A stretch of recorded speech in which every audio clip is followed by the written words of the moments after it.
అందరికి వందనాలు. మన ప్రాతకాల ప్రార్థన ప్రారంభించుకుందాం. ప్రియులరా, ప్రార్థన చేసుకుందాం.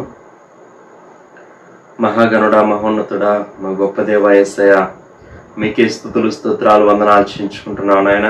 దేవా, మీ ప్రేమ కొరకు, మీ కృప కొరకు, మీ జాలి కొరకు మీ స్తోత్రాలు. మరొక నూతన దినంలో మమ్మల్ని చక్కగా ప్రవేశపెట్టి దేవా మరి తండ్రి, మీ కృపతో మీ వాత్సల్యంతో మీరు మమ్మల్ని నింపుతున్న విధానం అంతటి కొరకు మీ స్తోత్రాలు. దేవా మరి తండ్రి, వేకువజామున మీ ముఖ దర్శనం చేసుకోవడానికి మాకు ఇస్తున్న ఈ భాగ్యం కొరకు మీ స్తోత్రాలు చేయించుకుంటున్నాం. ఇదిగో ప్రభా, వేకువజామున మరి తండ్రి నాయన, అయా మీ పరిశుద్ధ మరి తండ్రి నాయన సింహాసనం వైపు మేము చూస్తూ ఉన్నాం నాయన. మిమ్మల్ని గొప్ప చేస్తున్నాం, మిమ్మల్ని గణపరుస్తున్నాం, మిమ్మల్ని హెచ్చిస్తున్నాం, మిమ్మల్ని శ్లాఘిస్తున్నాం. దేవా మరి తండ్రి, ఇదే సమయంలో మమ్మల్ని మేము ఎంతగానో తగ్గించుకుంటున్నాం. ప్రభా, మీకు స్తోత్రాలు. మీ సేవకుల ద్వారా మీరు మాతో మాట్లాడమని ప్రార్థన చేస్తున్నాం. ఈ వాక్యపు మన్నాతో మీరు మమ్మల్ని పోషిస్తున్న విధానం అంతటి కొరకు స్తోత్రాలు. మరొకసారి ప్రభా మరి తండ్రి నాయన, మీ వైపు చూస్తూ ఉండగా మీ మెల్లనైన స్వరాన్ని మీరు మాకు వినిపింపజేయమని ప్రార్థన చేస్తున్నాం. మీ మాటల్లో జీవం ఉంది, అందరు బట్టి మీకు స్తోత్రాలు. మీ మాటల్లో బలం ఉంది నాయన. మీ వాక్యం ఎంతో శక్తి గలదు, అందరు బట్టి మీకు స్తోత్రాలు చేయించుకుంటున్నాం. అట్టి శక్తి గల వాక్యాన్ని దేవా మేము వినే సమయం అంతటిని మా కొరకు దీవించండి. మీ వాక్యపు దీవెనలతో మమ్మల్ని నింపమని ప్రార్థన చేస్తున్నాం. సమస్త విషయాలు మీరు కృప చూపించండి. మీ నామానికి మహిమ తెచ్చుకోండి ప్రభా. దేవా మరి తండ్రి నాయన, అలాగ మరి తండ్రి ఈ యొక్క ప్రార్థన సమయం అంతటిని కూడా మా కొరకు మీరు ఆశీర్వదించమని ప్రార్థన చేస్తున్నాం. మీ ప్రియులు ఆయన వారి వారి గృహాల్లో చేరి ఏకీపిస్తుండగా విశేషంగా మీ సన్నిధి, మీ ప్రసన్నత దేవా మరి తండ్రి ప్రభా, మీ యొక్క మరి తండ్రి మీ సన్నిధిలో ఉండేటువంటి ఆనందాన్ని మీ బిడ్డలందరికీ మీరే కలుగు చేయమని ప్రార్థన చేస్తున్నాం. మా యొక్క సమస్యలన్నిటికీ, మా యొక్క పరిస్థితులన్నిటికీ మీరే సమాధానమై ఉన్నారు. అందరూ బట్టి మీకు స్తోత్రాలు. దేవా మరి తండ్రి, మీ వైపు మేము చూస్తూ ఉండగా గొప్ప సమయోచితమైనటువంటి సహాయాన్ని మీరు మాకు అనుగ్రహించి మీ నామానికి మహిమ తెచ్చుకోండి. ముందున్న సమయం అంతటిని మా కొరకు ఆశీర్వదించమని యేసయ్య నామములో స్తుతించి ప్రార్థన చేసి అడిగి వేడుకొంచున్నాం పరలోకపు తండ్రి, ఆమేన్. 31వ వాక్యం చదువుకుందాం పిల్లరా. మహోన్నతుని చాటున నివసించువాడే సర్వశక్తి నీడను విశ్రమించువాడు. మహోన్నతుని చాటున నివసించువాడే సర్వశక్తి నీడను విశ్రమించువాడు. ఆయనే నాకు ఆశ్రయము, నా కోట, నేను నమ్ముకును నా దేవుడని నేను యెహోవాని గురించి చెప్పుచున్నాను. ఆయనే నాకు ఆశ్రయము, నా కోట, నేను నమ్ముకును నా దేవుడని నేను యెహోవాని గురించి చెప్పుచున్నాను. వేటకాని ఊరిలో నుండి ఆయన నిన్ను విడిపించును, నాశనకరమైన తెగులు రాకుండా నిన్ను రక్షించును. వేటకాని ఊరిలో నుండి ఆయన నిన్ను విడిపించును, నాశనకరమైన తెగులు రాకుండా రక్షించును. ఆయన తన రెక్కలతో నిన్ను కప్పును, ఆయన రెక్కల క్రింద నీకు ఆశ్రయం కలుగును. ఆయన సత్యము కీడమును డాలునై ఉన్నది. ఆయన తన రెక్కలతో నిన్ను కప్పును, ఆయన రెక్కల కింద నీకు ఆశ్రయం కలుగును. ఆయన సత్యము కేడమును దారుణై ఉన్నది. రాత్రి వేళ కలుగు భయమునకైనను, పగటి వేళ ఎగురు బాణమునకైనను, రాత్రి వేళ కలుగు భయమునకైనను, పగటి వేళ ఎగురు బాణమునకైనను, చీకటిలో సంచరించు తెగులునకైనను, మధ్యాహ్నమందు పాటు చేయు రోగమునకైనను నీవు భయపడుకుందువు. చీకటిలో సంచరించు తెగులుకైనను, మధ్యాహ్నమందు పాటు చేయు రోగమునకైనను నీవు భయపడుకుందువు. నీ ప్రక్కన 1000 మంది పడినను, నీ కుడి పక్కన 10,000 మంది కూలినను అపాయం నీ ఎద్దుకు రాదు. నీ ప్రక్కన 1000 మంది పడినను, నీ కుడి ప్రక్కన 10,000 మంది అపాయం ఎదుకు రాదు. నీవు కన్నులారా చూచుచుండగా భక్తిహీనులకు ప్రతిఫలం కలుగును. నీవు కన్నులారా చూచుండగా భక్తిహీనులకు ప్రతిఫలం కలుగును. యెహోవా నీవే నా ఆశ్రయము అని నీవు మహోన్నతుడైన దేవుని నీకు నివాస స్థలముగా చేసుకుని ఉన్నావు. యెహోవా నీవే నా ఆశ్రయము అని నీవు మహోన్నతుడైన దేవుని నీకు నివాస స్థలముగా చేసుకుని ఉన్నావు. నీకు అపాయం ఏమీ రాదు, ఏ తెగులును నీ గుడారము సమీపించదు. నీకు అపాయం ఏమీ రాదు, ఏ తెగులును నీ గుడారమును సమీపించదు. నీ మార్గములన్నిటిలో నిన్ను కాపాడుటకు ఆయన నిన్ను గూర్చి తన దూతలకు ఆజ్ఞాపించును. నీ మార్గములన్నిటిలో నిన్ను కాపాడుటకు ఆయన నిన్ను గూర్చి తన దూతలకు ఆజ్ఞాపించును. నీ పాదములకు రాయి తగలకుండా వారు నిన్ను తమ చేతుల మీద ఎత్తి పట్టుకుందరు. నీ పాదములకు రాయి తగలకుండా వారిని తమ చేతుల మీద ఎత్తి పట్టుకుందరు. నీవు సింహములను, నాగుపాములను త్రొక్కెదవు, కొదమ సింహములను, భుజంగములను అనగ త్రొక్కెదవు. నీవు సింహములను, నాగుపాములను త్రొక్కెదవు, కొదమ సింహములను, భుజంగములను అనగ త్రొక్కెదవు. అతడు నన్ను ప్రేమించుచున్నాడు గనుక నేను అతన్ని తప్పించదను, అతడు నా నామం ఎరిగిన వాడు గనుక నేను అతని గణపరచదను. అతడు నన్ను ప్రేమించుచున్నాడు గనుక నేను అతని తప్పించదను, అతడు నా నామం ఎరిగిన వాడు గనుక నేను అతని గణపరచదను. అతడు నాకు మొరపెట్టగా నేను అతనికి ఉత్తరం ఇచ్చదను, శ్రమలో నేను అతనికి తోడై ఉండేదను, అతను విడిపించి అతన్ని గొప్ప చేసేదను.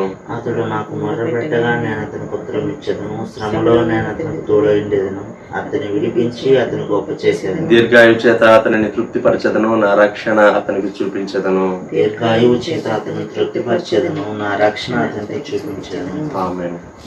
దేవుని వాక్యం విన్న పిల్లరా, దానియేలు గ్రంథం 9వ అధ్యాయంలోనికి వద్దామండి. 18వ వచనం 19వ వచనం.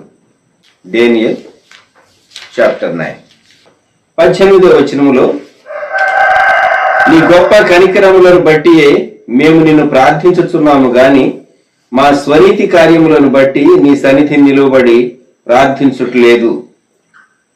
18వ వచనం చివరి భాగము, నీ పేరు పెట్టబడిన ఈ పట్టణమును దృష్టించి చూడుము. ప్రభు, ఆలస్యము చేయక చెవియొగ్గి నా మనవి చిత్తగించుము. నా దేవ, ఈ పట్టణమును నీ జనమును నీ పేరు పెట్టబడినవే. నీ ఘనతను బట్టియే నా ప్రార్థన వినుమని వేడుకొంటిని. దేవుడు యెరూషలేము పట్టణం ఆయన దృష్టి ఉంచినటువంటి పట్టణం. ఆయన నామ ఘనత కొరకు నీ ఘనతను బట్టియే నీ పేరు పెట్టబడి. మన జీవితం యొక్క ధ్యేయం దేవుని ఘనపరచుట. ఆదికాండ గ్రంథంలో దేవునితో సంబంధం లేకుండా తమను తాము ఘనపరుచుకోవాలని, హెచ్చించాలని మనుషులు పేరు సంపాదించుకుందామని ఆదికాండ గ్రంథం 11వ అధ్యాయం 4వ వచనంలో ఈ మాట ఉన్నది.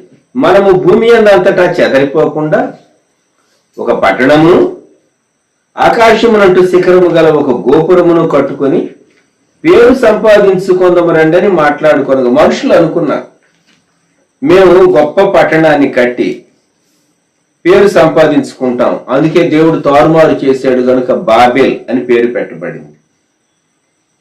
మన జీవితాల్లో మనము గ్రహించవలసినటువంటి ప్రాముఖ్యమైనటువంటి విషయం, భూమి మీద అన్ని పేర్ల కంటే హెచ్చించబడినటువంటి పేరు ప్రభు అయినటువంటి యేసుక్రీస్తు ప్రభు వారి పేరు. ఫిలిప్పీలకు వ్రాయబడినటువంటి పత్రికలో 2వ అధ్యాయం 8వ వచనంలో వ్రాయబడినటువంటి మాట, ఆయన ఆకారమందు మనుషుడిగా కనబడి మరణం పొందినంతగా అనగా శిలువ మరణం పొందినంతగా విధేయత చూపిన వాడై తను తగ్గించుకొని, అందుచేతను పరలోకమందు ఉన్న వారిలో గాని, భూమి మీద ఉన్న వారిలో గాని, భూమి క్రింద ఉన్న వారిలో గాని ప్రతివాని మోకాలను యేసునామమున వంగునట్లు. 11వ వచనం ఫిలిప్పీ 2:11, ప్రతివాని నాలుకయు తండ్రి అయిన దేవుని మహిమార్థమై యేసుక్రీస్తు ప్రభు అని ఒప్పుకున్నట్లును దేవుడు ఆయనను అధికముగా హెచ్చించి ప్రతి నామమునకు పైనామమును ఆయనకు అనుగ్రహించాడు.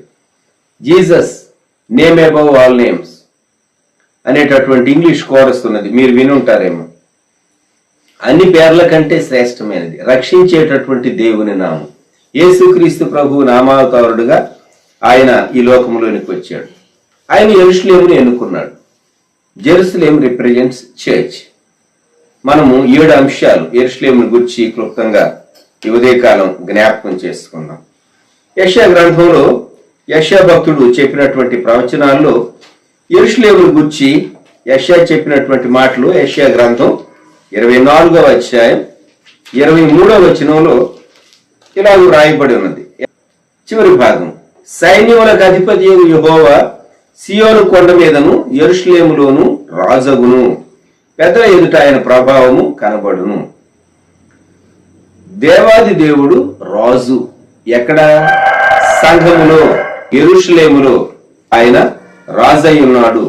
అలాగే భక్తుడు దానియేలు సహా దానియేలు గ్రంథం 4వ అధ్యాయం 17వ వచనంలో మధ్య భాగం చదువుతాను నేను. మహోన్నతుడగు దేవుడు మానవుల రాజ్యము పైన అధికారి. So God rains. దేవుడు పరిపాలన చేయుచూ ఉన్నాడు. మనుషులు, సేవకులు, నడిపించేటటువంటి నాయకులు మనకు వ్యక్తులు కనబడుతూ ఉంటారు. కానీ వారు దేవుని ఆత్మతో నడిపింపబడకపోతే, దేవుని చిత్తానుసారంగా నిర్ణయాలు చేయలేకపోతే ఆ సంఘము, ఆ సమాజము పురోభివృద్ధి సాధించదు. మరి విశేషముగా సంఘము దేవుడు తన స్వరక్తం ఇచ్చి సంపాదించిన సంఘం, యేసుక్రీస్తు ప్రభు రక్తం చేత కొనబడినటువంటి సంఘం. కాబట్టి సంఘం, ఆయన సంఘములో పరిపాలన చేస్తూ ఉన్నాడు. దేవుడు సింహాసనాసీనుడు. ఎందుకు ప్రార్థన చేస్తారంటే, ఎక్కువగా సేవలో ఉన్నవారు, నాయకత్వంలో ఉన్నవారు దేవుని చిత్తము కనుగొనుటకు, దేవుని చిత్తాన్ని చేయటానికి. అనేక విషయాల్లో what God wants to say, what God wants his people to do. దేవుడు తన చిత్తాన్ని బయలుపరచడానికి ఒక సాధనం కావాలి. మరి విశ్వాసి నేరుగా దేవుని కృపాసనం దగ్గరకు వెళ్ళవచ్చు కదా, నిజమే. But always there is human leadership. There is always human leadership. దేశాన్ని నడిపించేటటువంటి ప్రభుత్వం ఉండాలి, రాష్ట్రాన్ని నడిపించే ప్రభుత్వం ఉండాలి, జిల్లాని నడిపించే యంత్రాంగం ఉండాలి, స్థానికంగా పరిపాలన జరిగించేటటువంటి స్థానికులు ఉండాలి. ఇవన్నీ లోకంలో సెక్యులర్ గవర్నమెంట్లో మనం చూస్తూ ఉంటాం.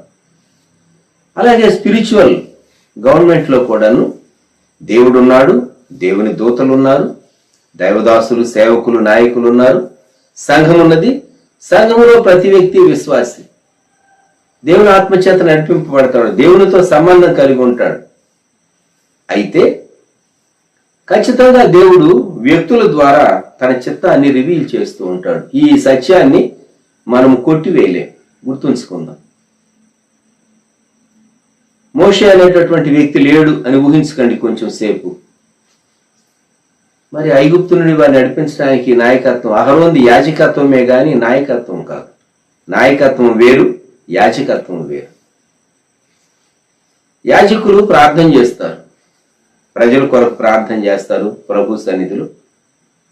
అలాగే దేవుడు చెప్పేటటువంటి విషయాలు అందించవలసి వచ్చినప్పుడు అందిస్తారు. But leadership is something different.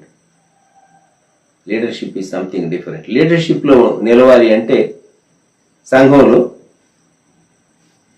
యాజకత్వంతో పాటు ప్రత్యేకమైన తలాంతు దేవుడు అనుగ్రహిస్తే తప్ప నిలవలేరు.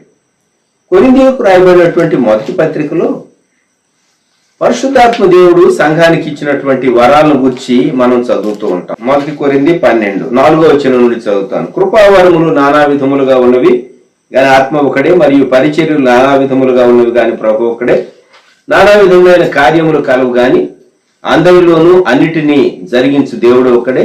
అయినను అందరి ప్రయోజనము కొరకు ప్రతివానికి ఆత్మ ప్రత్యక్షత అనుగ్రహింపబడుతున్నది. ఎలాగనగా ఒకరికి ఆత్మ మూలముగా బుద్ధివాక్యమును, మరి ఒకరికి ఆత్మను అనుసరించిన జ్ఞానవాక్యమును, మరి ఒకరికి ఆత్మ వల్లనే విశ్వాసమును, మరి ఒకరికి ఆత్మ ఒక్క ఆత్మ వల్లనే స్వస్థపరచు వరములను, మరి ఒకరికి అద్భుత కార్యములను చేయు శక్తియు, మరి ఒకరికి ప్రవచన వరమును, మరి ఒకరికి ఆత్మలు వివేచనయు, మరి ఒకరికి నానా విధ భాషలను, మరి ఒకరికి భాషల అర్థం చెప్పు శక్తి అనుగ్రహింపబడి ఉన్నవి. అయినను వీటినన్నిటినీ ఆ ఆత్మ ఒకడే తన చిత్తము చొప్పున ప్రతివానికి ప్రత్యేకముగా పంచి ఇచ్చుచు కార్యసిద్ధి కలుగు చేయుచున్నాడు. దేవుడు పరిపాలిస్తూ ఉన్నాడు. సంఘంలో దేవుడు రక్షించినటువంటి తన బిడ్డలకు వరాలు ఇస్తాడు. వాటిని సరైన రీతిగా ఛానలైజ్ చేసి దేవుడు అనుగ్రహించినటువంటి తలాంతులు, వరాలు వాడటంలో కూడా లీడర్షిప్ ఆల్వేస్ కౌంట్స్. నాయకత్వం అనేది ఉండాలి, జ్ఞాపకం పెట్టుకోండి. దేవుడు పరిపాలన చేస్తాడు. దేవుడు పరిపాలన జరిగించేటప్పుడు దేవుడు ఏర్పరచుకున్నటువంటి సాధనాలు ఉంటారు. కోరహు, దాతాన్, అబీరాం ఏమన్నారంటే, ఇశ్రాయేలీయుల సమాజంలో ప్రతివాడు పరిశుద్ధుడే, మీరేంటి మిమ్మల్ని హెచ్చించుకుంటున్నారు మోషే, అహరోను అని వారు తిరుగుబాటు చేశారు. ఏం జరిగిందో మనం చదువుకుంటే అర్థమవుతుంది మనకు. దేవుడు రుజువుపరిచాడు. మనం కొన్ని విషయాలు దేవుడు ఎలాగో పరిపాలన జరిగిస్తాడు అనేది మనం జ్ఞాపకం పెట్టుకోవాలి. తర్వాత రెండో విషయం, దేవుడు తన పరిపాలన జరిగించడానికి తన వాక్యం ద్వారా వెల్లడిపరుస్తాడు. కనుక దేవుని వాక్యాన్ని పరిపాలనలో ఉన్నటువంటి వారందరూ, లేక నడిపించేటటువంటి వారందరూ, వారు దాన్ని చాలా చక్కగా నేర్చుకోవాలి. యెషయా వ్రాసినటువంటి ప్రవచనంలో, యెషయా గ్రంథం 2వ అధ్యాయంలో 3వ వచనం ఈ మాట వ్రాయబడి ఉన్నది. కాలమున సియోనులో నుండి ధర్మశాస్త్రము, యెరూషలేములో నుండి యెహోవా వాక్కు బయలువెడును. జనములు గుంపులు గుంపులుగా వచ్చి యాకోబు దేవుని మందిరమునకు, యెహోవా పర్వతమునకు మనము వెళుదము రండి. ఆయన తన మార్గముల విషయమై మనకు బోధించును, మనం ఆయన త్రోవల్లో నడుతుము అని చెప్పుకుంది. చూచారా? అంచె దినాల్లో ఆ పైన 2వ వచనం, అంచె దినముల్లో పర్వతముల పైన యెహోవా మందిర పర్వతము పర్వత శిఖరమును స్థిరపరచబడి కొండల కంటే ఎత్తుగా ఎత్తబడును. ప్రవాహం వచ్చినట్టు సమస్త అన్ని జనులు దానిలోనికి వచ్చేదారు. మనం ఈ దినాల్లో ఉన్నాం, అంచె దినాల్లో ఉన్నాం, చివరి కాలంలో ఉన్నాం. దేవుడు యేసుక్రీస్తు ప్రభువుగా మొదటి రాకడలో రాకముందే రెండవ రాకడ సందర్భాన్ని గుర్చి భక్తుడు యెషయా అందుకుని అంచె దినాలను గుర్చి వ్రాశాడు. కనుక మన కాలంలో దేవుడు ప్రవాహంగా అన్ని దేశాల్లో ఉన్నటువంటి అన్ని జాతుల ప్రజలను సువార్తతో దర్శించి కోట్ల కొలదిగా విస్తరించినటువంటి ప్రపంచ జనాభాకు సువార్త అందించడానికి దేవుడు ఆయన తన భక్తులను, దాసులను, మిషనరీలను, సువార్థికులను ఎన్నో శ్రమలు కూర్చి కొందరు హతసాక్షులై దేవుని వాక్యాన్ని ప్రకటిస్తూ ఉన్నారు. కనుక దేవుని సన్నిధిలో నుండి దేవుని ధర్మశాస్త్రం యెహోవా వాక్కు, సీయోనులో నుండి ధర్మశాస్త్రము యెహోవా వాక్కు బయలువెళ్ళును. దేవుని వాక్యం ఎవరైతే నడిపించేటటువంటి బాధ్యత కలిగి ఉంటారో వారు చక్కగా ఒక కాపీ కలిగి ఉండాలి అని మోషే ద్వితీయోపదేశకాండంలో ఇశ్రాయేలీయులను కూర్చోబెట్టి ఆ మోయాబు మైదానం, వారు ఇంకా వాగ్దాన దేశానికి వెళ్ళక ముందు ద్వితీయోపదేశకాండం 17వ అధ్యాయంలో మోషే క్లియర్గా చెప్పాడు. వారు ఇంకా జోర్డన్ దాట్ల, యోర్దాను యువతలే మోయాబు మైదానాల్లో విడిసి ఉన్నారు. 40 సంవత్సరాల చరిత్ర మోషే వారికి జ్ఞాపకం చేస్తూ ఉన్నాడు. మోషే జ్ఞాపకం చేస్తూ ద్వితీయోపదేశకాండం 17వ అధ్యాయం 14వ వచనం, నీ దేవుడైన యెహోవా నీకు ఇస్తున్న దేశము నీవు ప్రవేశించి దాన్ని స్వాధీనపరుచుకుని అందులో నివసించి నా చుట్టూనున్న సమస్త జనముల వలె నా మీద రాజును నియమించుకొందునని అనుకొనిన ఎడల నీ దేవుడైన యెహోవా ఏర్పరచువాన్ని అవశ్యముగా నీ మీద రాజుగా నియమించుకొనవాలి. మనిషి మనసులో ఏం ఆలోచన పుడుతుందో దేవుడికి ముందే తెలుసు. ఓ ఇశ్రాయేలీయులారా, మీరు ఈ వాగ్దాన భూమిలో ప్రవేశించబోతున్నారు, యోర్దాను దాటబోతున్నారు, దాన్ని స్వాధీనం చేసుకుంటారు. స్వాధీనం చేసుకున్న తర్వాత నేను మిమ్మల్ని నడిపిస్తాను. మోషే కాలం తర్వాత వచ్చింది న్యాయాధిపతుల కాలం. న్యాయాధిపతుల కాలం తర్వాత వచ్చింది రాజుల కాలం. న్యాయాధిపతుల తర్వాత రాజుల కాలం ఎందుకు ప్రారంభమైంది అంటే చుట్టూ ఉన్నటువంటి ఇజ్రాయెల్ దేశానికి చుట్టూ ఉన్నటువంటి దేశాలకు రాజులు ఉన్నారు. మాకు కూడా రాజు ఉంటే ఎంత బాగుంటుంది అనేటటువంటి ఆలోచన మీకు వస్తుందేమో. కాబట్టి మీకు ఆలోచన వచ్చేటట్లయితే అన్యులను మీరు ఏర్పరచుకోకూడదు. అంతేగాని 15వ వచనం, నీ సహోదరులోనే ఒక నీ మీద రాజుగా నియమించుకొని వాళ్ళు నీ సహోదరుడు కాని అన్యుని నీ మీద నియమించుకొనకూడదు అని దేవుడు స్పష్టంగా చెప్పాడు. అక్కడ చాలా విషయాలు ఉన్నాయి. క్రింది వచనాల్లో ఏమని చెప్పాడంటే మోషే 18వ వచనం, ఆ నియమింపబడినటువంటి రాజు లేక ఎన్నుకొనబడిన ప్రజలు కోరుకున్నటువంటి రాజు మరియు అతడు రాజ్య సింహాసనమందు ఆసీనుడైన తరువాత లేవీయులైన యాజకుల స్వాధీనములో ఉన్న గ్రంథమును చూచి ఆ ధర్మశాస్త్రమునకు ఒక ప్రతిని తన కొరకు వ్రాసి కొనవలను, అది అతని యొద్ద ఉండవలెను. ఇప్పుడు మనకు ప్రింటింగ్ ప్రెస్ వచ్చింది. ఇప్పుడు మనం చాలా ఈజీగా మనం పుస్తకాలు కలిగి ఉంటూ ఉన్నాం. ఇంకా అది కూడా పోయింది, పేపర్లెస్. మనం సెల్లోనే చదువుతూ ఉన్నాం, లేకుంటే ల్యాప్టాప్లో చూస్తూ ఉన్నాం. మ్యాటర్ అంతా ఆల్రెడీ స్టోర్ చేయబడింది కనుక ఇలాగూ ల్యాప్టాప్ లేనటువంటి, పుస్తకాలు లేనటువంటి, ప్రింటింగ్ ప్రెస్ కనుగొనబడనటువంటి, పేపర్ వాడకమునకు రానటువంటి ఐగుప్తులో ప్యాపిరస్ అనేటటువంటి ఒక విధమైన బెరడు ఉండేది. దానిపైన వారు వ్రాసేటటువంటి వారు, ప్యాపిరస్ పైన వ్రాసేవారు. ఆ తరువాతి కాలంలో వెల్లుమ్ అనేటటువంటి ఆ చుట్టలు వచ్చింది, అవి స్క్రోల్స్. దేవుడు మోషే ద్వారా చెప్పింది ఏంటంటే ధర్మశాస్త్రం యొక్క కాపీ రాజు దగ్గర ఉండాలి. అతడు ఏం చేయాలట? 22వ వచనం, అతడు తాను బ్రతుకు దినములన్నిటిను ఆ గ్రంథమును చదువుతూ ఉండవలను. ఎందుకు? దేవుని బిడ్డలైనటువంటి వారు సంఘం దేవుని వాక్యాన్ని నేర్చుకుంటూ దేవుని వాక్యాన్ని చదువుతూ ఉండాలి. యెరూషలేములో నుండి, సీయోనులో నుండి ధర్మశాస్త్రం బయలువెళుతుంది. దేవుడు అనుగ్రహించినటువంటి గ్రంథం. మీకు ఉదయకాలం నేను లెంతీ పోర్షన్స్ ఎందుకు చదువుతాను అంటే మీరు మీ మైండ్ను దేవుని వాక్యంతో నింపుకోవటానికి అనేక వచనాలు నేను ఫాస్ట్గా చదవటానికి ఇష్టపడుతూ ఉంటాను. ప్రాతకాలంలో మీ మైండ్ అంతా దేవుని వాక్యంతో నిండి ఉండాలని. ఇది నా ఉద్దేశం. మొట్టమొదటి, దేవుడు సంఘంలో పరిపాలన చేస్తూ ఉన్నాడు.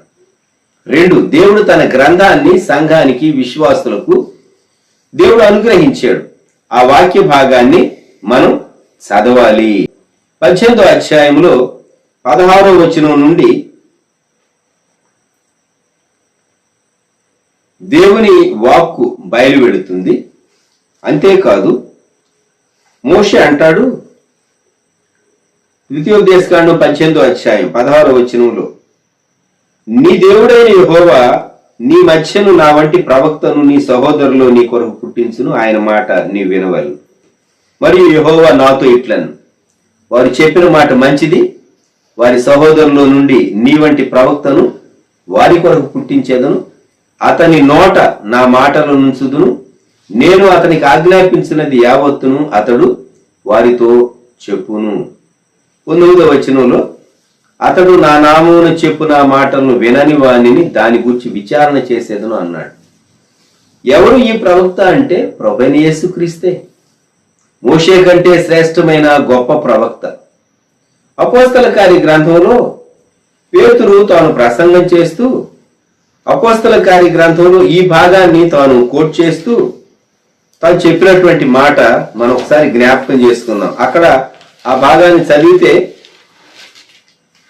అపోస్తల కార్య గ్రంథం 3వ అధ్యాయంలో 22వ వచనంలోనేమో ప్రవక్తను మీలో పుట్టిస్తాడు అని చెప్పాడు. 23, ఆ ప్రవక్త మాట వాడు వినని వాడు ప్రజలలో ఉండకుండా సర్వనాశనం మగునని. అంటే ఎంత ఖచ్చితంగా ప్రభు అయినటువంటి యేసుక్రీస్తు వారు, మోషే చెప్పినటువంటి ప్రవక్త, ఆయన వాక్కు దేవుని పేరు పెట్టబడినటువంటి దేవుని ప్రజలు వినాలో హెచ్చరిక చేయబడింది. దేవుడు తన వాక్కును, తన గ్రంథాన్ని మనకు అనుగ్రహించాడు. యెషయా ఇంకొక శ్రేష్టమైనటువంటి అంశాన్ని చెప్పాడు. యెషయా గ్రంథంలోనే 31వ అధ్యాయం 9వ వచనంలో ఇలాగ వ్రాయబడింది, సీయోనులో ఆయన అగ్నియు, యెరూషలేములో ఆయన కొలిమియు ఉన్నది. కొలిమి అంటే ఫర్నేస్ ఇంగ్లీష్లో. ఫర్నేస్ ఏం చేస్తుందంటే అనేది లోహాలను శుద్ధి చేయటానికి, లోహాలను అతకటానికి మంటను రాజేస్తారు ఫర్నేస్ లో. యెరూషలేములో దేవుని కొలిమి, దేవుని అగ్ని ఉన్నది అని యెషయా భక్తుడు ప్రవచనం చెప్పాడు. దేవుడు తన సంఘాన్ని శుద్ధి చేసేటటువంటి దేవుడుగా ఉంటూ ఉన్నాడు. హెబ్రీ పత్రిక 4వ అధ్యాయం 12వ వచనంలో, దేవుని వాక్యము సజీవమైనదై బలము కలిగినదై రెండంచులుగా ఎటువంటి వాడిగలిగినటువంటి ఖడ్గం కంటే పదులుగా ఉంటుంది అని హెబ్రీ పత్రిక గ్రంథకర్త రాశాడు. దైవజనుడు రాసిన పాటలో, పగులగొట్టు సుత్తి అయి ఆహా తగులబెట్టు అగ్ని అయి పరిశోధించు ఈ గ్రంథము సత్యవేద గ్రంథము ఆహా చదువ చక్కని గ్రంథము అని దైవజనుడు పాట రాశాడు. దేవుని వాక్యం మానవుని అంతరంగాన్ని పరిశోధిస్తుంది, మానవుని అంతరంగాన్ని శుద్ధి చేస్తూ ఉంది. మనము ఈ మాటను జ్ఞాపకం ఉంచుకుందాం. దేవుడు నీ అంతరంగాన్ని వాక్యం ద్వారా ఆయన శుద్ధి చేస్తాడు. కొన్నిమార్లు నీకు వాక్యం వింటే బాధ కలుగుతుంది. ఎందుకు? నీలో ఉన్నటువంటి లోపాన్ని దేవుడు ఎత్తి చూపించాడు కనుక. కొన్నిమార్లు దేవుని వాక్యం కఠినంగా ఉంటుంది. దేవుని నమ్మినటువంటి వారికి శ్రమలు, కష్టాలు, ఘటనలు జరుగుతూ ఉన్నాయి. ఏమని చెప్పగలం? దానికి జవాబు ఏమని చెప్పగలం? మనం ఆలోచించండి. దేవుని వాక్యం, దేవుడు మన జీవితాల్లో కొన్ని మార్లు ఎలా చేస్తాడు. కష్టాల కొలిమిలో మనల్ని కాలుస్తాడు. దానికి కూడా దేవుని బిడ్డలు సిద్ధపడి, దేవుడు మనల్ని సరిచేయటానికి, శుద్ధి చేయటానికి మనము సిద్ధపడాలి. యెరూషలేములో ఆయన అగ్ని ఉన్నది, యెరూషలేములో ఆయన కొలిమి ఉన్నది. దేవుని వాక్యం మనం వినేటప్పుడు అది నీ హృదయాన్ని సుత్తిలాగా పగలగొడుతుంది, అగ్నిలాగా తగలబెడుతుంది. 4వదిగా జకర్యా గ్రంథంలోనికి వద్దాం. జకర్యా గ్రంథం 1వ అధ్యాయం 14వ వచనం, నాతో మాట్లాడుతున్న దూత నాతో ఇట్లన్ను, నీవు ప్రకటన చేయవలసినది ఏమనగా, సైన్యములకు అధిపతి యెహోవా ఇలాగ సెలవిచ్చుచున్నాడు, నేను యెరూషలేము విషయంలోను సియోను విషయంలోను అధిక ఆసక్తి కలిగి ఉన్నాను. ఈ కాంటెక్స్ట్ ఏంటో మీకు నేను జ్ఞాపకం చేస్తాను. దేవుడు జకర్యాకు దర్శనాలు చూపిస్తూ ఉన్నాడు, ప్రత్యక్షతలు అనుగ్రహిస్తూ ఉన్నాడు. గొంజి చెట్ల మధ్య నిలవబడినటువంటి దూత కనబడుతూ ఉన్నారు.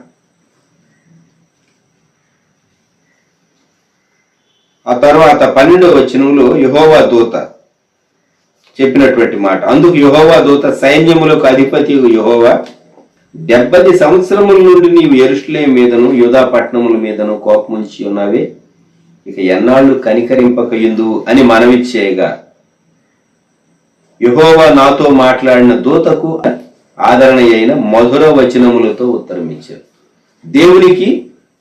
దేవుడు పంపించినటువంటి దూతకు మధ్య జరిగినటువంటి సంభాషణ దృశ్యాన్ని ప్రవక్త జకర్యా తాను చూస్తూ ఉన్నాడు. దేవుడు అద్భుతమైనటువంటి విషయాలను ఆయన బయలుపరచగలిగినటువంటి వాడు, తన ప్రజల కొరకైన విషయాలు.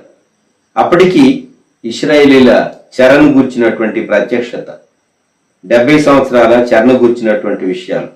దేవా, ఇంకా ఎంతకాలం అంటే దేవుడు అంటూ ఉన్నాడు, నేను ఆసక్తి కలిగి ఉన్నాను, నేను రీబిల్డ్ చేస్తాను. 16వ వచనంలో నా మందిరము కట్టబడును అంటున్నాడు. వాత్సల్యము గలవాడినై నేను యెరూషలేము తట్టు తిరిగి ఉన్నాను, అందులో నా మందిరం కట్టబడును. దేవుని సంఘం కొన్నిమార్లు చెదరిపోతుంది, కురింగిపోతుంది, శ్రమలో నుండి వెళుతుంది.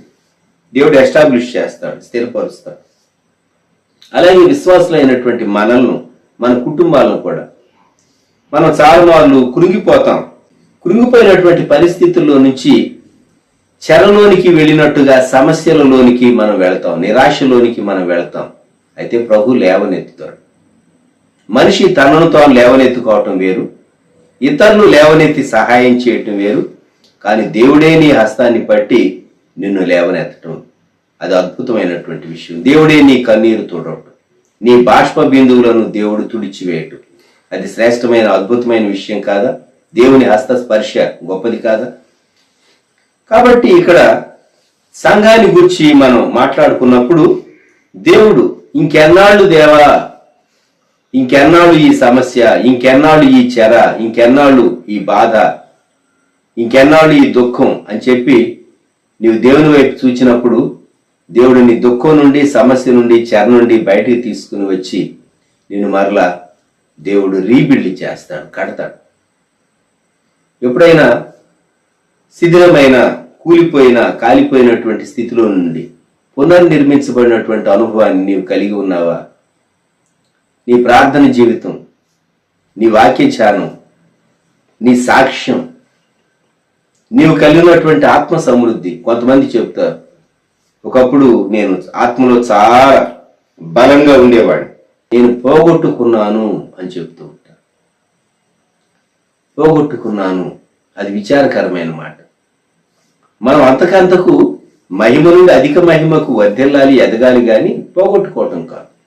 తరిగిపోకూడదు, తగ్గిపోకూడదు. మరి విశేషంగా ప్రభు రాకడ కొరకు దేవుడు తన సంఘాన్ని సిద్ధపరిచే కాలంలో విశ్వాసులు రీబిల్డ్ కావాలి. దేవుడు అంటున్నాడు, నేను యెరూషలేము విషయంలో ఆసక్తి కలిగి ఉన్నాను. కొన్నిమార్లు దేవుని సంఘం మీదికి శ్రమ వస్తుంది, సాతాను దాడి చేస్తుంది, సాతాను చెదరగొడుతుంది. అయితే అంత మాత్రం చేత దేవుడు అలా చూస్తూ ఊరుకుంటాడా? ఊరుకోడు. దేవుడు ఆయన తిరిగి పునర్నిర్మించాడు, రీబిల్డ్ చేస్తాడు, రీబిల్డ్ చేసాడు దేవుడు. అది 5వదిగా జకర్యా గ్రంథంలోనే 12వ అధ్యాయం 9వ వచనంలో ఈ మాట మనం చదువుకుందాం. ఆ కాలమున యెరూషలేము మీదికి వచ్చు అన్యజనులందరినీ నేను నశింపచేయ పూనుకునేదను. దేవుని ప్రజల మీదికి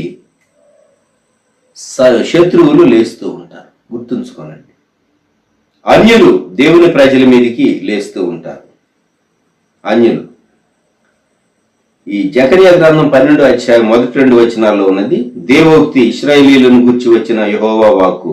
ఆకాశ మండలమును విశాలపరిచి భూమికి పునాది వేసి మనుషుల అంతరంగంలో జీవాత్మను సృజించి యెహోవా సెలవిచ్చినది ఏమనగా. ఎంత వండర్ఫుల్ విషయాలండి ఇక్కడ. మనుష్యుల అంతరంగములో జీవాత్మను సృజించు యెహోవా. ఆయన ఎటువంటి వాడు? ఆకాశ మండలమును విశాలపరిచి భూమికి పునాది వేసినవాడు. అట్టి దేవుని మనం కలిగి ఉన్నాం కనుక ఇటువంటి దేవుని ప్రజలైనటువంటి వారు 9వ వచనంలో యెరూషలేము మీదకి వచ్చేటటువంటి అన్యజనులను నేను నశింప చేస్తానన్నాడు. సంఘానికి కీడు కలిగించాలని, దేవుని బిడ్డలకు కీడు కలిగించాలని యత్నించేటటువంటి వారిని ఎవరినైనా సరే దేవుడు డీల్ చేస్తాడు. ఇజ్రాయెల్ దేశముగా ఏర్పడినటువంటి కొద్ది కాలానికే ఇజ్రాయెల్ దేశం చుట్టుపట్ల ఉన్నటువంటి అన్యులైనటువంటి వారు ఇజ్రాయెల్ దేశం మీద యుద్ధం చేశారు. 6 days వార్, 6 దినముల యుద్ధం ఇజ్రాయెల్ చరిత్రలో మీరు తెలుసుకోనండి, చదవండి. అద్భుతం. దేవుని స్తుతించకుండా మీరు ఉండలేరు. వారు విశ్రాంతి దినం అయిపోయిన తర్వాత మొదలు పెట్టారు. మరలా శాబత్ విశ్రాంతి దినం వచ్చేసరికి 6 days వారు ఫినిష్ చేసి మళ్ళా చక్కగా సబ్బాత్ ఆచరించారు. వారు 6 days వారు చాలా అద్భుతమైనటువంటిది. అది ఇశ్రాయేలీల యొక్క చరిత్రలో దేవుడు తన పేరు పెట్టబడిన ఇశ్రాయేలీల విషయాల్లో ఆయన అధికాసక్తి కలిగి ఉన్నాడు. నీ విషయంలో ఆయన అధికాసక్తి కలిగి ఉన్నాడు. మనం ఏ స్థానిక సంఘంలో సహవాసంలో ఉన్నామో సంఘాన్ని గురించి కూడా ఆయన తిరిగి రీబిల్డ్ చేయడానికి అధికమైనటువంటి ఆసక్తి కలిగి ఉంటూ ఉన్నాడు. యెరూషలేము మీదకి వచ్చేటటువంటి, సంఘం మీదకి వచ్చేటటువంటి వాటిని ఆయన నాశనం చేస్తాడు. 6వదిగా ఈ 12వ అధ్యాయంలోని 8వ వచనం, ఆ కాలమున యెహోవా యెరూషలేము నివాసులకు సంరక్షకుడుగా ఉండును. సంరక్షకుడుగా ఉండును అంటే ఆయన ఒక షీల్డ్ లాగా కాపాడేటటువంటి కర్తగా ఆయన తన సంఘానికి ఉంటాడు. భక్తుడు హ్యారీ డిమాంటీ గారు చెన్నైలో ఉండేవారు. వారు బిఎస్ఎన్ఎల్లో టెలిఫోన్స్లో వారు మంచి హోదాలో పనిచేశారు. వారు పనిచేసేటటువంటి స్థలాల్లో వారు లంచాలు తీసుకునేవారు కాదు. లేకుంటే యూనియన్ వారు వారి డిమాండ్స్ కొన్ని, మేము ఇన్ని సంవత్సరాల నుంచి ఈ పద్ధతిలో వెళ్ళటానికి అలవాటు పడ్డాం, మీ పర్సంటేజ్ మీరు తీసుకుని మీరు మా పనులు మాకు చేసి పెట్టండి, మా బిల్లులు మాకు శాంక్షన్ చేయండి అనేటటువంటి టెండెన్సీస్ తాను పనిచేసిన స్థలాల్లో ఉండేవట. ఈయన దేవుని బిడ్డగా చాలా చక్కగా పవిత్రమైన చేతులతో మంచి మనసాక్షితో పనిచేసేవాడు. అందువల్ల యూనియన్ వారితో విరోధం వచ్చేది. ఆయనకు హాని చేయాలని తలంచారట. వారి జీవిత చరిత్రలో వ్రాయబడింది. వండర్ ఆఫ్ గాడ్స్ ప్రావిడెన్స్ అని సిస్టర్ లిండా శామ్యూల్ గారు రాసినటువంటి ఆయన బుక్లో, అది తెలుగులోకి అనువాదం చేయబడింది, నాతోనూ ఉన్న దేవుడు. బ్రదర్ హ్యారీ డిమాంటీ గారి జీవితం తెలుగులో ఉన్నది. దానిలో వ్రాయబడినటువంటి సంఘటన, ఒక స్థలంలో వారు పనిచేసేటప్పుడు ప్రతిరోజు కొందరు ఈయన వర్క్ చేసేటటువంటి ఆఫీసు దగ్గరలో బయట లేక ఆ వరండాకు సమీపంలో ఎక్కడో అటు ఇటు తిరుగుతున్నట్టు ఈయన దగ్గరకు రావడానికి ప్రయత్నం చేస్తూ ఉన్నట్టుగా ఈయనకు అర్థమయ్యేది. కానీ వారు వచ్చేవారు కాదు. చాలా దినాలు అలా జరిగింది. ఆయన అక్కడి నుంచి ట్రాన్స్ఫర్ అయ్యారు. ఆయన ట్రాన్స్ఫర్ అయ్యి వెళ్ళేటప్పుడు వాళ్ళు అడిగారట, ప్రతిరోజు మేము మీ గదిలోనికి వచ్చి మీకు హాని చేయాలని మేము ప్రయత్నించాం, కానీ మీ గదిలో ఒక వ్యక్తి ఎప్పుడూ ఉండేవారు. ఆయన ఎవరు? చాలా మంచి పర్సనాలిటీ, చాలా నీట్గా డ్రెస్ చేసుకుని ఉండేవాడు, చాలా చక్కగా ప్రకాశిస్తూ ఉండేవాడు. ఆయన ఎవరు అని అడిగారట. ఏమని జవాబు చెప్పాలి? ఆలోచించి చెప్పాడట, ఆయన ఎవరో కాదు, నా రక్షకుడు ప్రభువైన యేసుక్రీస్తు. దేవుడే వారికి అటువంటి అన్యులైనటువంటి హాని కలిగించాలని ఉద్దేశించినటువంటి వారికి అటువంటి దర్శనం ఇచ్చి వారిని భయపెట్టి వారిని రానివ్వలేదు.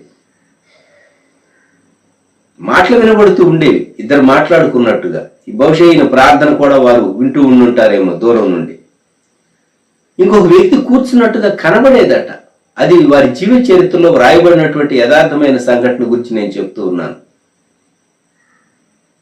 1983వ సంవత్సరం నుండి 95వ సంవత్సరం వరకు ఆయా సమయాల్లో చెన్నై నుండి హ్యారీ డిమాంటీ గారు వచ్చి ఇదే మందిరంలో వారు మనకు పరిచర్య చేసి వెళుతూ ఉండేవారు. ఆయన జీవితంలో రాయబడినటువంటి సంఘటన, దేవుని కొరకు దేవుని బిడ్డగా యథార్థంగా తన ఉద్యోగ బాధ్యతల్లో నిలవబడినప్పుడు తన ఆఫీసులో తనకు ఎదురైనటువంటి పరిస్థితుల్లో దేవుడే ఒక వ్యక్తిగా తనతో మాట్లాడుతూ సంభాషిస్తూ ఒక చైర్లో కూర్చున్నట్టుగా శత్రువులు చూచి భయపడి ఎవరో ఉన్నారు ఆయన గదిలో, వారెవరో మనకు తెలియదు, ఆయనతో మాట్లాడుతూ ఉన్నాడు, ఇద్దరు వ్యక్తులు ఉన్నారు కనుక మనం వెళ్ళిపోతే మనల్ని చూస్తారు, రేపు మన విషయం బయటకు వస్తుంది అని భయపడి ఆయనకు హాని చేయాలని యత్నించినటువంటి వారు కూడా ఆగిపోయారని ఆయన స్వయంగా చెప్పాడు.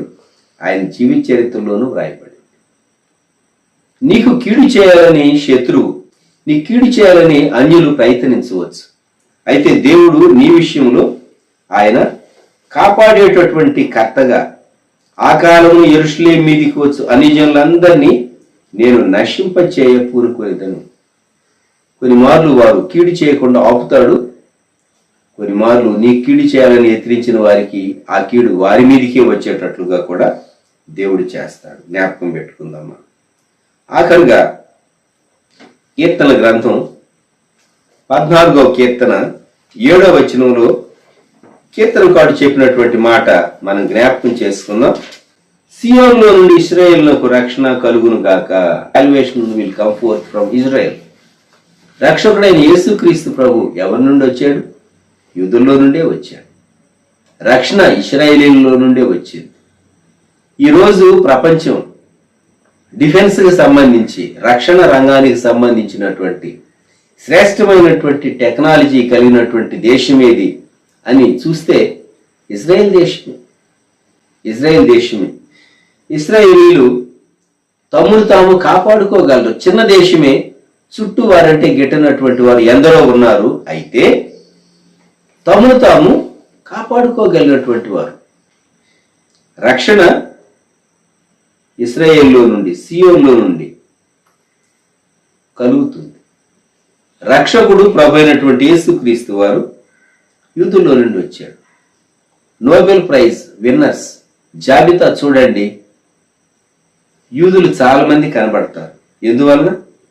దేవుడు ఆ ప్రజలను ఏర్పరచుకున్నాడు. 7 విషయాలు మనం యెరూషలేము గురించి, సంఘాన్ని గురించి మనం జ్ఞాపకం చేసుకున్నాం. సంఘంలో పరిపాలన ప్రభుది, సంఘంలో దేవుని వాక్కు, దేవుని ధర్మశాస్త్రం ఉన్నది. సంఘంలో ఉన్నటువంటి దేవుని బిడ్డలను శుద్ధి చేయటానికి చక్కగా దేవుడు తన కొలిమి, తన అగ్ని అక్కడ ఉంచాడు. దేవుడు సంఘం విషయంలో అధిక ఆసక్తి కలిగి ఉన్నాను అని చెప్తూ ఉన్నాడు. 5వదిగా ఆయన సంఘం యొక్క శత్రువులను ఆయన డీల్ చేసి వారి తరిమి వేసేవాడు, నాశనం చేసేవాడు. అంతేకాదు సంఘం చుట్టూ ఆయన ప్రాకారంగా ఉంటాడు. ఆయన ప్రాకారంగా ఉండి నీకు ఎవరు ఒకవేళ కీడు చేయడానికి ప్రయత్నించినా ఆ షీల్డ్ దాటి రాలేరు. ఇది చాలా గొప్ప విషయం. అంతేకాదు రక్షణ ఇశ్రాయేలీలో నుండి వచ్చింది. రక్షకుడు ప్రభు అయిన యేసుక్రీస్తు విమోచకుడు ఇశ్రాయేలీలో నుండి వచ్చాడు. ప్రియమైనటువంటి విశ్వాసి, ప్రియమైనటువంటి సంఘ బిడ్డలారా, ఈ ఉదయకాలం దేవుడు సంఘ విషయంలో యాజ్ ఎ చర్చ్ మన పట్ల ఒక గొప్ప కన్సర్న్ కలిగి ఉన్నాడు అనేటటువంటి విషయం మనం జ్ఞాపకం చేసుకుందాం. తలలు వంచుదాం. ప్రేమగల మా ప్రభా, పరిశుద్ధ తండ్రి, గొప్ప రక్షక, మీకు వందనాలు, స్తోత్రాలు, స్తుతులు. ఈ ప్రాతకాల సమయంలో యెరూషలేమును గురించి ఇచ్చినటువంటి అంశాలు మా మనస్సులో భద్రం చేయండి. మీరు మా విషయంలో ఎంత ఆసక్తి కలిగి ఉన్నారో ఓ ప్రక్క మమ్మలను శుద్ధి చేస్తూ, సరిచేస్తూ, మమ్మల్ని ధైర్యపరుస్తూ, బలపరుస్తూ, మీ వాక్యం ద్వారా మమ్మలను బలపరుస్తూ, మీ పరిపాలన ద్వారా మీరు మా మధ్య సింహాసనాసీనులయండి. మా మీదికి లేచేటటువంటి వారిని అణగొడుతూ, మీరు మా పక్షంగా, మా చుట్టూ కాపుదలకర్తగా మీరుంటూ, మీరు మా రక్షకుడుగా ఉంటూ మమ్మల్ని ఎలా తండ్రి స్థిరపరిచేటటువంటి దేవుడుగా ఉన్నారు. యెరూషలేము గురించి మీరు కలిగినటువంటి ఉద్దేశాలు స్థానిక సంఘ పక్షంగాను, అలాగే సార్వత్రిక క్రైస్తవ సంఘ పక్షంగాను, మీ బిడ్డల పక్షంగాను, కుటుంబాలుగాను, వ్యక్తులుగాను మీరు కలిగి ఉన్నారని మరోసారి జ్ఞాపకం చేసుకుని మీకు వందనాలు చెల్లిస్తూ ఉన్నాం. మానవ హద్దుబాటులో విత్తబడిన వాక్యమునకు నీరు కట్టి ఫలింపచేయమని యేసుక్రీస్తు ప్రభు నామంలో ప్రార్థిస్తున్నాం తండ్రి, ఆమేన్. మన ప్రభు అయిన యేసుక్రీస్తు వారి కృపా, దేవుని ప్రేమ, పరిశుద్ధాత్ముని అన్యోన్య సహవాసం సదాకాలం సంఘమునకు తోడై ఉండును గాక. ఆమేన్.